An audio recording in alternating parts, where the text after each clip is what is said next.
Yo, everyone, what's going on? Welcome to Trippy Comms in our Week 7 coverage of the fantasy football season. Mike here with RJ and Kyle. Yo, what up? What's going on, Mike? Great intro. Let's go ahead and jump into it. We have to talk about some quarterbacks, running backs, and really the one thing we kind of are excited to talk about is our top 5 players as if there was a redraft for Week 7. So we'll break it down. I think the top 5 is going to be the top 5 for everybody. We'll see what you guys think, but let's go ahead and start it off talking about Cam Newton, the resurrection of Cam Newton, former Heisman winner. Yeah. Looked great in the past, looked like a fantasy stud because of his running ability. We kind of shunned him a little bit for a while there because he wasn't running. Last week, 107 yards rushing. Is he back? Let's get into it. Of course, I'm RJ, joined by Mike, FPS Kyle.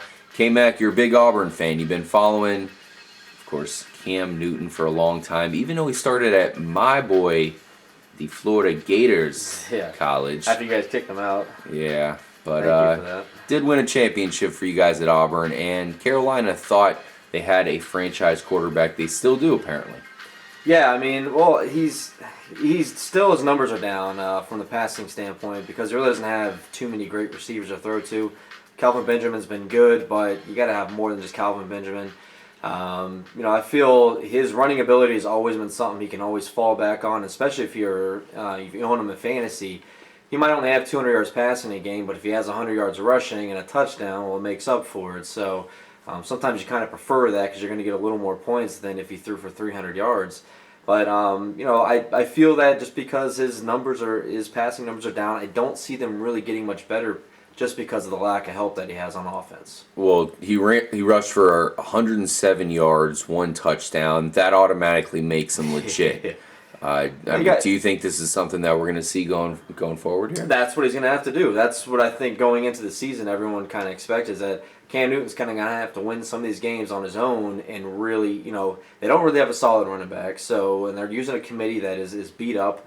So he's got to be the focal point of that offense. He's got to be able to probably get 80 to 100 yards rushing a game and throw another 200 yards passing just to allow his offense to win. Because let's face it, that defense has not been playing to what everyone thought they were going to be at this point. Yeah, true. I guess you take Greg Hardy, it really kind of downgrades them. But just to reset the Cam Newton situation for you guys, he had a pretty big surgery in the offseason. That's what's really taken his running ability away for the most part up until last week where he had 284 yards passing. That's pretty impressive, K-Mac. Yeah, that's 2 touchdowns, 1 interception. I mean, 1 interception is the standard pretty much for any quarterback. 107 yards rushing, ridiculous, with the 1 touchdown. So he was the highest rated quarterback, the highest scoring fantasy quarterback in Week 6, which is saying a lot considering you had Joe Flacco go off, even Derek Carr, who we'll talk about shortly, threw for 4 touchdowns. Mike, Cam Newton, going forward, do you place him back in that top 10, possibly even a contender for top 5 in the pantheon of fantasy QBs? Yeah, I mean, if he runs the ball like he did, last week, absolutely going to be up there with that upper echelon. 17 rushes last week. That's a high number of attempts. That's like Jamal Charles. Exactly. You've seen, if you look at his numbers over this year, I mean, his numbers have just gone up as far as the attempts go. You got 2 from week 3, 2 to week 4, and then you go 6 and then 17. Boom. Wow. That could be a result of the injuries there in the running back situation. well, also his own injury, him becoming more healthy from that surgery. And you might do well this week with Newton as well because I think Stewart and Williams are still going to be out. So Yeah, Chance Stewart plays, but, whatever. None of us are really too high on any of those Carolina running backs. And the bottom line is if Cam Newton can at least take over that goal line running back position, which he's had in the past, I mean, that makes him an automatic fantasy stud. And he could be back. In a past episode, we said, guys, you're going to want to bench him until further notice. Well, Now we're giving that notice that he could be back, and we all know when he's back, he's a potential number one overall quarterback. At least now you have Andrew Luck and Peyton Manning going off. You didn't have that back in the day when he was the number one guy. But still, 284 yards passing, like we said, 2 touchdowns. That's pretty legit when you add that on top of all those rushing yards. Yeah, let's see if he can do it back-to-back. 2 weeks in a row. If he goes off again, even then, somewhat similar to yeah. that. I mean, if he can get, like I said, 80 yards rushing, 250 yards 50 passing, yards rushing is that's great as well. Yeah, and throwing a couple of touchdowns, that's what you're expecting from him. So Mm-hmm. he's going to have somebody else help him, though. Yeah, absolutely. We like Benjamin, and of course Greg Olson's fine. We'll see who else can step up in that offense. Moving on to another offense that might be worthy, K-Mac, Derek Carr. I was interested to hear that John Gruden was so high on Derek Carr. He played pretty bad in those first 3 games. Now he broke out a 4-touchdown, 1-interception game. This is huge. Another guy who got 282 yards right around Cam Newton there.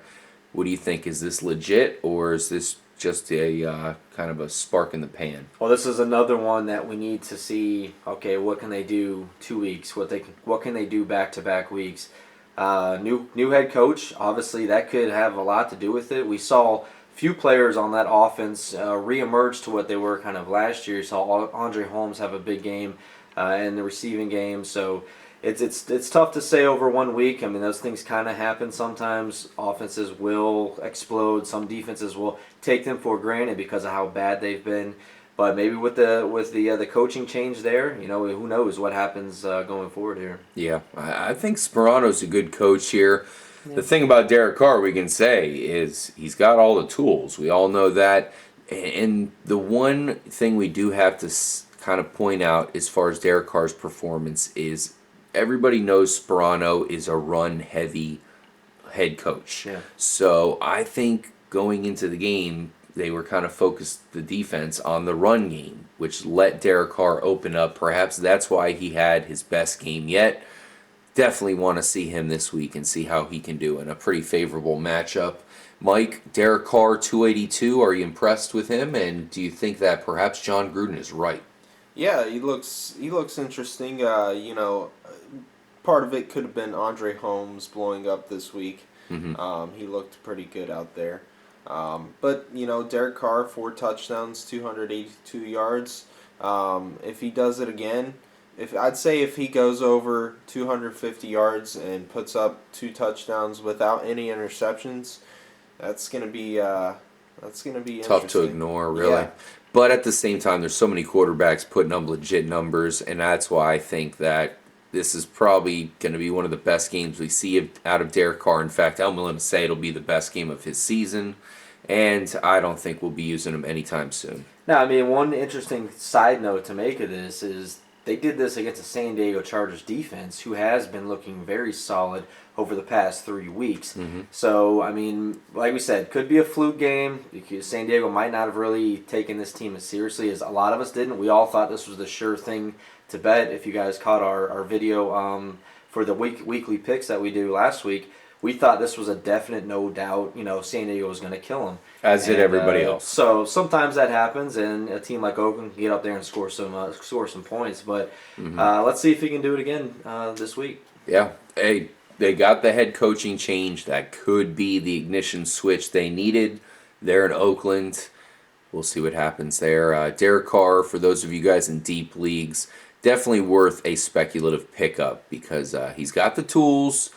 I'm not too sure about the offensive weapons that surround him. That might be an issue. At least they do have some okay wide receivers. Nobody great, but guys that can perhaps get the job done, like James Jones. Another quarterback we'll finish off talking about here, Mike Glennon, put up 300 yards passing last week along with 2 touchdowns. Like Derek Carr and Cam Newton, had the 1 pick. This is a guy who's going to be down a lot. Yeah. He's going to get a ton of garbage points, and his wide receiver crew may be as good as top 10 in the league. Vincent Jackson has been a stud. We have Mike Evans growing. Austin Safarian-Jenkins is a tight end who's getting a lot of looks, and the defenses are already kind of starting a game plan for him. They know that even though he hasn't blown up yet, it's coming.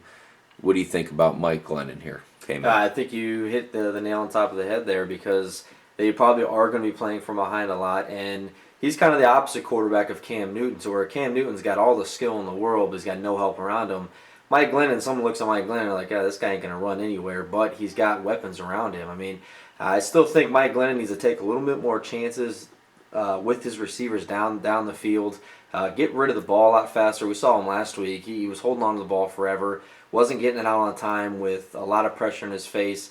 So he still has a lot to learn. The whole team has a lot to learn, but I feel just because of the garbage time, and most defenses when they come to play the Bucs, they're going to key in on Doug Martin because he is by far their biggest threat. If Doug Martin ever has a good game rushing, that team is going to have a good chance to win the game. Anytime they can actually run the ball, they have a chance to win the game. So they're going to obviously try to shut that down and say, all right, Mike Glennon, try to beat us in the air because it's going to be a shootout anyway because Bucs defense ain't stopping anybody. So I think they're going to take their chances and let Mike Glennon possibly throw an interception or two. So that could bode well for Glennon in fantasy purposes. Mike, I could say a scenario you're in a deeper league. You don't have a top quarterback. Maybe you even have Kirk Cousins, who is going to lose his job here at some point. At this point, it looks like. I think RG3 is going to take over. Could you use Mike Glennon? Would you feel comfortable? I could see you using him. Yeah, possibly. I mean, he might be one of those guys that you want to have paired with someone else that you can use, as a matchup guy. Absolutely. Per week, yeah. Exactly, and especially if you don't have one of those upper quarterbacks. So Mike Glennon could secretly turn into could. one. He really could. This garbage time is crazy. He's always playing from behind, like you said. So always trying to catch up, throwing the ball quite a bit. It looks like, getting over 40 attempts. Yeah. It's like, 300 yards passing. He's got Vincent Jackson out there along with Mike Evans, who looks ridiculous. I really wish that, this team. And they're getting Sims back, who they want to use in the passing game as well. That's what I was going to bring up. That's the secret information is that you have Bobby Rainey and Charles Sims coming back soon. Both those guys are pass catchers. I think you're going to see the Bucs use that a lot. K-Mac and I had talked about how the Bucs, when they started to show a little bit of success, they were using screen plays and kind of interesting plays out of the backfield. Look for that to continue, which is going to help Mike Glennon because even though they're pseudo-run plays, they help out Mike G's stat line. He's definitely a guy I think you guys should pick up. Say you're in a 2-quarterback league going into some sort of a dynasty situation, I think he's worth an awful lot of points. Let's go ahead and get out of quarterbacks. I know it's deep this year. You even have Joe Flacco blowing up. Tons of guys to talk about there, but those are 3 guys that definitely were on the outs at one point. Now all of a sudden, all 3 look like possible starters. Yep. Talking about a wide receiver that's blown up in 2 of the last 3 weeks, Brandon Lafell. He's someone you have to question because he didn't do too much at all in Carolina. New England has a way of transforming some guys into actual useful players. He had 4 catches, so not too many, but turned that into 97 yards, 2 touchdowns. FPS Kyle. That's a huge week and certainly fantasy relevant. Do you trust it? Definitely. Well, I do trust it because you look at the way a defense is going to prepare to try to shut down the Patriots' passing game. Obviously, Gronkowski is number 1 focus. Number 2 is Edelman, and then that leaves a guy like Brandon Lafell can slip in there at the number 3 and get some of those red zone looks because they're going to double up the other 2 guys, make sure they can't beat them, and say, look, Brandon Lafell, if you're going to beat us, then that good play on you because we feel we can cover you one-on-one and shut you down. Well, Brandon Lafell, he's a big guy. He's a guy that's been around for a little while, knows how to make plays. Every season you see him make these big plays for Carolina. They just didn't use him a whole lot. I like him going forward. There's another guy named Times that I really like. I think he's kind of the real sleeper here. He got a touchdown last week. He got a touchdown off of one catch, and this guy could be that deep threat that the Patriots have been looking for. They've needed that deep threat. They've said it the past 2 seasons. They have not found one. This could be that guy. He's a young guy. He's very fast, and they could eventually work him into this offense, and he could be the deep threat for him. Yeah, Mike, use your Confucius-like skills to tell us what you see from Brandon Lafell going forward. Is he legit or is he shit? Well, out of the last 3 weeks, we've seen 2 big ones. I think he is going to be solid here with, like Kyle said, you got Gronk and Edelman, the top priorities of defenses. Look for Lafell to get, those big plays. Not too many catches, but those big plays. That's what we're You think the looking for. touchdowns can continue because you're talking about That's a what you're number banking three, on. a That's number what you're three banking weapon in the New England offense, which isn't really a powerhouse offense yet. No, but he's a risky play, high reward, high risk, high reward. Okay, So possibly like a Marcus Colston kind of scenario. yeah, absolutely. You're banking on that touchdown. Kyle, is he legit or is he shit? I don't think he's shit, but I can't say he's legit either. So he's too shit to be legit. Does that make sense? I put him in kind of mediocre. If you need a guy as like a flex play, you need somebody that might get 5 to 7 points. He's a good one to throw in there and hope that he gets that touchdown and get you over 10 points. Yeah. We do want to quickly brush over Trey Mason. This guy looks really, really good. He's one of those players that went low in the draft. We didn't understand why. I know size and all that has a lot to do with it, but man, when he's out there, he looks phenomenal. We really like him. The problem is there's so many other running backs there. They're not going to completely give up on Zach Stacy after what we saw last season. Benny Cunningham looks better than Stacy every time he's given the ball. He gets Stacy on the goal line gets shut out twice in a row, looks terrible. Then they give it to Cunningham who scores easily. It's really a quandary here for us in fantasy. And then you have Trey Mason who's the best of all 3 of them. Definitely look out for Mason to take over at some point because the thing about Stacy is, he was the backup until all of a sudden 1 week Coach Fisher just decided to say, hey, this is our starter, and he took over. Now all of a sudden Stacy, I don't know what happened. I think this could happen with Mason at some point, but it also could happen with Cunningham. We do want to point it out. It's a situation to keep an eye on. We love Mason once again. Who knows when we'll actually see him get the chance. Now to move on to our redraft top 5. If this was a draft in your league, if you guys started over, this is most likely how it would go down. Number 1 overall pick.